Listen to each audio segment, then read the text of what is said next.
you know that you can send or receive cash from Security Bank for free? Stay tuned to find out how.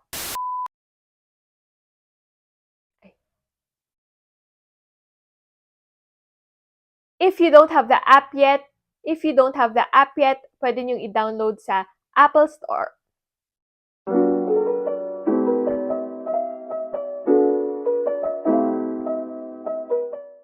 You can send money from your Security Bank account through eGiveCash.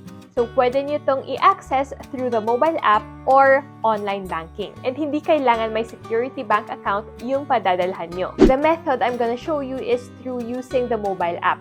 So, this is assuming na meron na kayong Security Bank mobile app. Stay tuned kasi gagawa ako ng video on how to navigate the app. If you don't have the app yet, pwede nyong i-download sa Google Play Store or the Apple Store. Let's log in on the Security Bank app. And then, once nakapasok tayo, go to Transfers. Now, scroll to the right and select natin si eGiveCash. Ang kagandahan dito is kahit sino pwedeng mag-receive as long as meron siyang email address or contact number, and either meron siyang Security Bank app or pwede siyang mag-withdraw on any Security Bank ATM that allows eGiveCash withdrawals.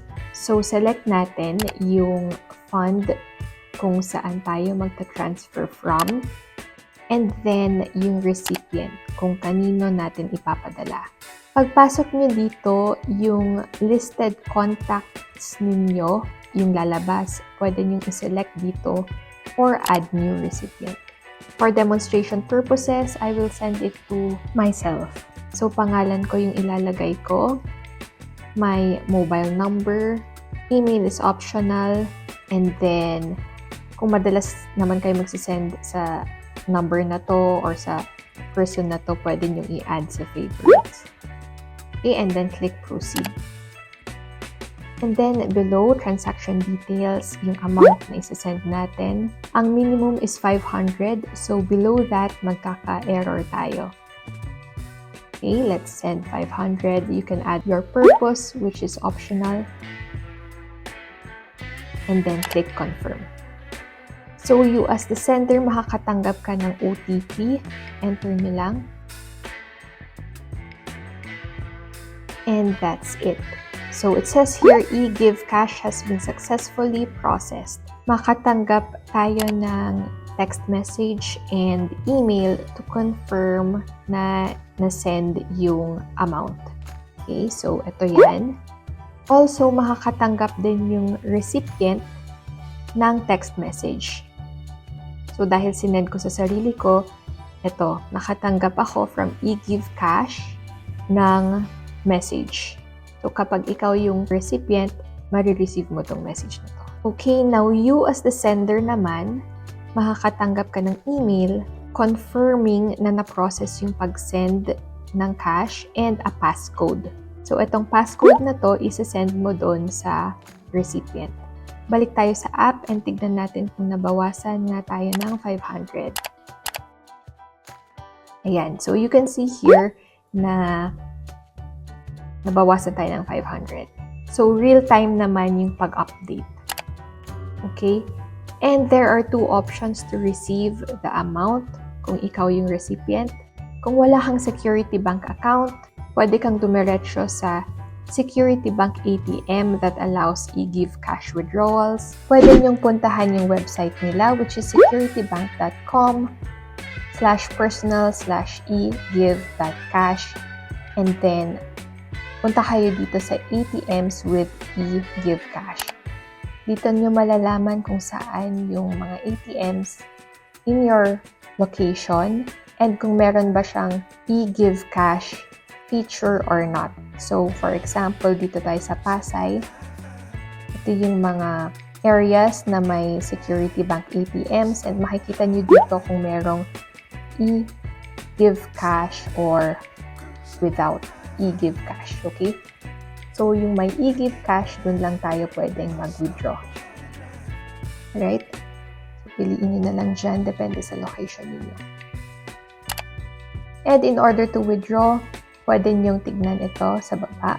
So go to the Security Bank eGiveCash enabled ATM, enter and follow the next instructions, key in the 16-digit EGC number, again yung marireceive ng recipient sa SMS niya, and the EGC passcode provided by the sender. And of course, yung full amount na i-withdraw nyo. And then, just wait for the ATM to dispense the cash and transaction slip. So, hindi nyo kailangan ng ATM card in order to cash out. Or if meron ka namang Security Bank mobile app, mag-login ka lang, go to transfers, and then receive eGiveCash. Okay, so right now, we are acting as the recipient. Choose account to receive. So, kung saan natin ipapalagay yung money na ma-receive natin. For this example, isa-select ko yung same account ko. Validation, EGC card number. Makikita natin to dun sa text na na-receive natin. And then, EGC password. Itong password is yung 4-digit code na isesend sa atin nung sender. On this example, it was again me sending to myself. Yan, yung 4-digit code sent dun sa sender's email. So, transaction details, lagay mo kung magkano yung pinadala ni sender. 500 and then receive eGiveCash. Okay, double check and then confirm. Kung meron kang ma-receive na OTP, again, input mo lang and then click confirm. And then, you'll receive eGiveCash received. Double check natin dun sa same account natin. Kung na-receive na ba yung 500 and pumasok sa account. So, let's go to accounts. Ayan, makikita nyo dito, plus 500. If you're not yet too familiar with the Security Bank app, don't forget to subscribe to this channel because I am going to upload a video soon about an overview of the app. I hope you learned a lot on this video and see you again next time.